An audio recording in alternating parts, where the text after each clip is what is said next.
ഹരേ കൃഷ്ണ. ഗർഗഭാഗവതം അധ്യായം 29. ഹിരണ്മയഗണ്ഡ വിജയം. പ്രദ്യുമ്നൻ ഹിരണ്മയ വർഷത്തിലേക്കാണ് ദിഗ്വിജയത്തിനായി പോയത്. സ്രോതപർവ്വതമാണ് അതിർത്തി.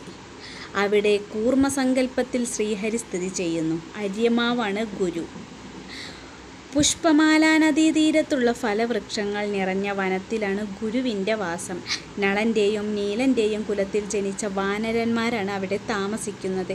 ത്രേതായുഗത്തിൽ ശ്രീരാമചന്ദ്രൻ അവരെ അവിടെ താമസിപ്പിച്ചതായിരുന്നു. അവിടുത്തെ വാനരന്മാർ ആനകളെയും കുതിരകളെയും ഭടന്മാരെയും മേൽപോട്ടെറിഞ്ഞു. അർജുനൻ്റെ മിത്രവും ധ്വജപതിയുമായ ഹനുമാൻ കോപിച്ച് അവരെ വാലുകൊണ്ടു വീഴ്ത്തി.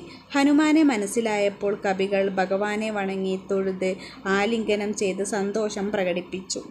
ഹനുമാൻ അവരെ അനുഗ്രഹിച്ച് അർജുനധ്വജത്തിലേക്കു തന്നെ പോയി.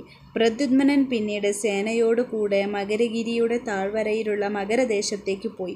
അവിടെ തേൻ കുടിച്ചുകൊണ്ടിരുന്ന കോടിക്കണക്കിന് വണ്ടുകൾ പാറി വന്ന് എല്ലാവരെയും കടിക്കാൻ തുടങ്ങി. പ്രദ്യുമ്നൻ്റെ വായവ്യസ്ത്ര പ്രയോഗത്താൽ അവരെല്ലാം പറന്നുപോയി. അനന്തരം പ്രദ്യുമ്നൻ ശ്രീശൃംഗപർവ്വതത്തിൻ്റെ താഴ്വരയിലുള്ള ചന്ദ്രകാന്ത നദിയുടെ തീരത്തുള്ള മംഗലാലയ നഗരത്തിൽ എത്തിച്ചേർന്നു. അവിടുത്തെ രാജാവായ ദേവസഖൻ നാരദൻ പറഞ്ഞതനുസരിച്ച് കപ്പം കൊണ്ടുവന്ന് പ്രദ്യുമ്നനെ കപ്പം നൽകി ആദരിച്ചു. അത് കണ്ട് പ്രദ്യുമ്നൻ അദ്ദേഹത്തിനോട് അവിടുത്തെ പുരുഷന്മാർ എങ്ങനെയാണ് സ്വർണ്ണവർണ്ണത്തോടു കൂടിയുള്ളവരായതെന്ന് ചോദിച്ചു.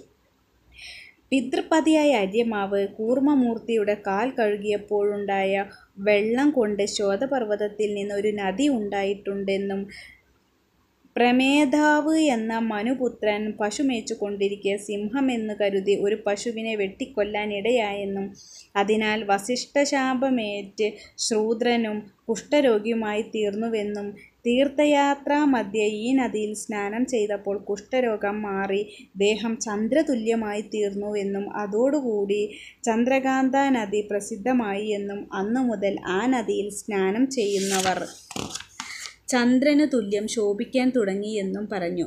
പ്രദ്യുമ്നനും ആ നദിയിൽ സ്നാനം ചെയ്ത് ദാനധർമ്മങ്ങൾ ചെയ്തു. ഹരേ കൃഷ്ണ.